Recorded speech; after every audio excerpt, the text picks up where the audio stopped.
This YouTube channel does not promote any violent, harmful, or illegal activities. All content provided by this channel is meant for an educational purpose only.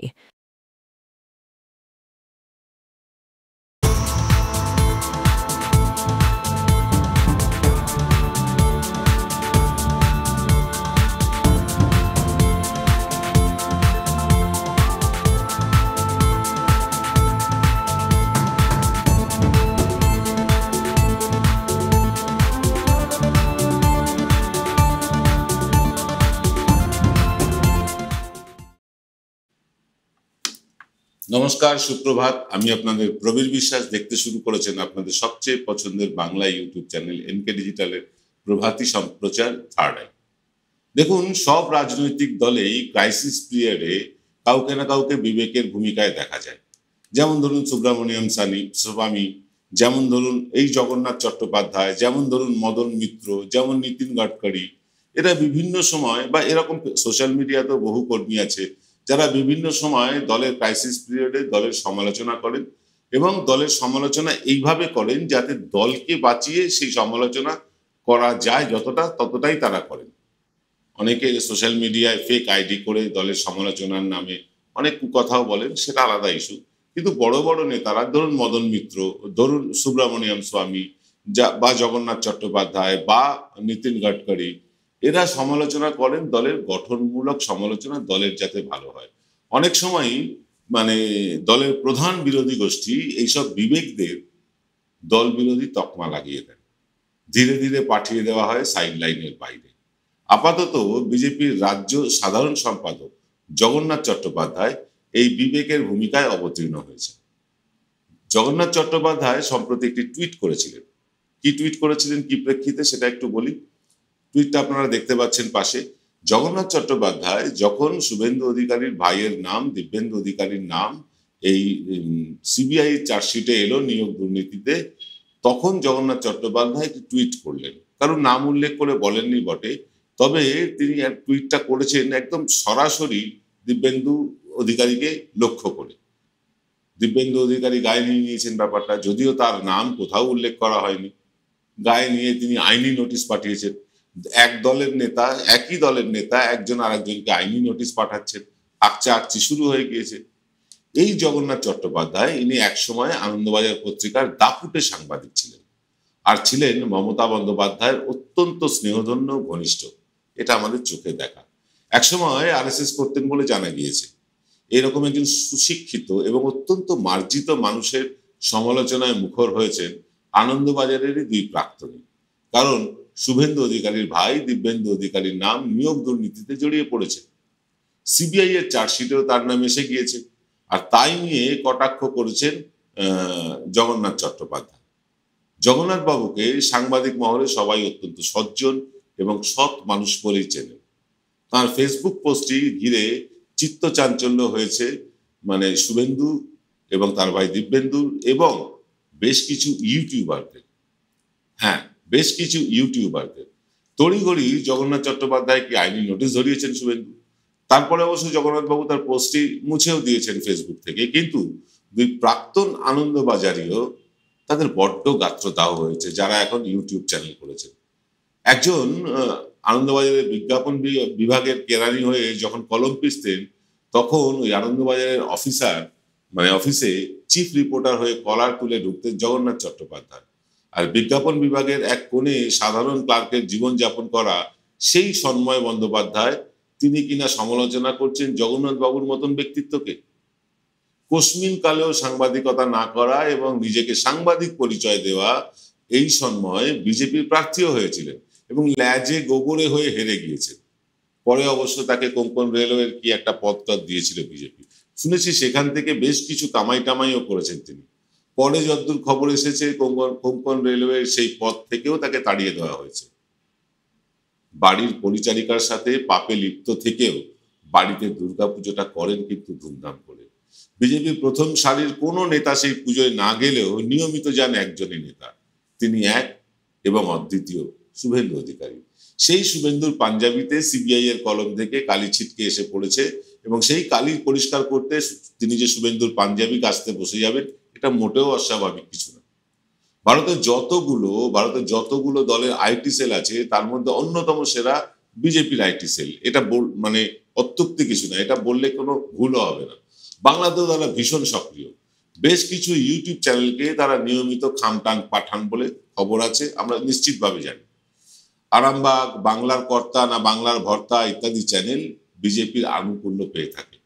কিন্তু বিশ্বাস করতে কষ্ট হয়, ওই বঙ্গস্ফিয়ার না কি একটা নামে আর এক আনন্দবাজারের প্রাক্তনী, যিনি চিটফান্ড কাণ্ডে জেল পর্যন্ত খেটে এসেছেন, শ্রী সুমন চট্টোপাধ্যায়, তিনিও সমালোচনা করছেন জগন্নাথ চট্টোপাধ্যায়।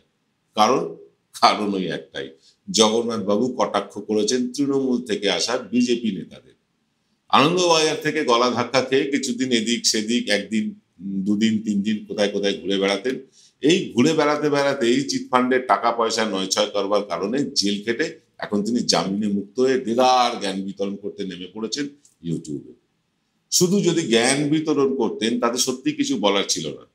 বিজেপির হয়ে ব্যাটিং করতে গিয়ে রীতিমতো মিথ্যে কথা বলে চলেছেন নিয়ম করে, যাতে জামিন খারিজ হয়ে শেষ বয়সে আবার জেল না খাটতে হয়, সেই ভয়। আমরা এই নিয়ে বিস্তারিত বলবো, তবে নিয়ে নেব ছোট্ট একটা বিরতি।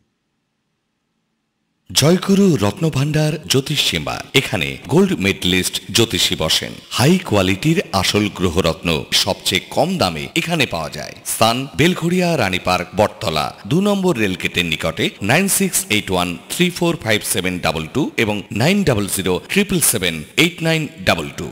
Found Kolkata's first ever sweet shop serving so unique items like Dab Malai Curry, Motichur Truffle, Gajor Borfi, Dab Kalakand, and I had to try them. শুধু তাই নয়, শক্তিগড়ের ল্যাংচা, বর্ধমানের সীতাভোগ, মালদার পোস্তকদম, বহরমপুরের ছানা বড়া, এগুলো সবকিছু খেতে হলে আর এত দূরে যেতে হবে না। সুন্দরিনী ন্যাচারালস এ পেয়ে যাবে পশ্চিমবঙ্গের বিখ্যাত 10টা জেলার মিষ্টি all under the same roof.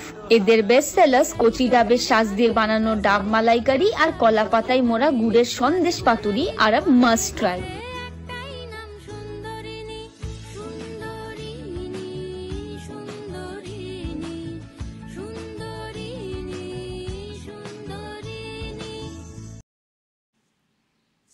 ফিরলাম বিরতির পর। আপনারা দেখছেন বিশ্বজোড়া বাঙালির আওয়াজ এনকে ডিজিটালের প্রভাতী সম্প্রচার থার্ড আই।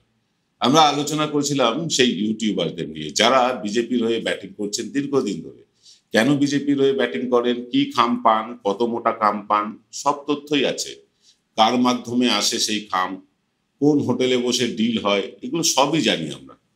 কিন্তু যেহেতু একই ফ্রেটার্নিটির লোক, আমরা সে নিয়ে আলোচনা করতে চাই না। যে যেমন খুশি করুক, কেউ খাম নিয়ে খুশি থাক, কেউ সত্যনিষ্ঠ খবর নিয়ে খুশি থাক, কেউ বা শুধু প্যাশন থেকে ঘরের খেয়ে বোনের মোষ তাড়া, কিচ্ছু এসে যায় না তাতে। প্রত্যেকের কাজ করুন। কিন্তু এই সুমন চট্টোপাধ্যায়ের কথা বলছিলাম, প্রথিতযশা সাংবাদিক ছিলেন। একসময় তার সাংবাদিকতার ভক্ত ছিল না এমন বাঙালি বিরল। কিন্তু জেল খেটে আসার পর তিনি এমন ভয় পেয়ে গেলেন যে বিজেপির হয়ে ব্যাটিং করাই শুরু করে দিলেন। বিজেপির হয়ে ব্যাটিং করতে গেলে কি করতে হবে? আগে মমতা বন্দ্যোপাধ্যায় কুৎসা করতে হবে। মমতা বন্দ্যোপাধ্যায় কুৎসা করতে গিয়ে তিনি এমন কিছু কথা বলে বসলেন যেটা পরে সর্বৈব মিথ্যে বলে প্রমাণিত হলো। একটা সাংবাদিক যদি মিথ্যে কথা একবার বলেন না, তার ক্রেডেন্সিয়াল বা তার ক্রেডিবিলিটি সবটাই নষ্ট হয়ে যায়। আপনি 100 বার সত্যি কথা বলুন, লোক মনে রাখবে না। যদি একটা মিথ্যে কথা কোনো সাংবাদিক বলেন, তাহলে তার গ্রহণযোগ্যতা সমাজে থাকে না। ঠিক যেভাবে এখন সুমন চট্টোপাধ্যায় নেই।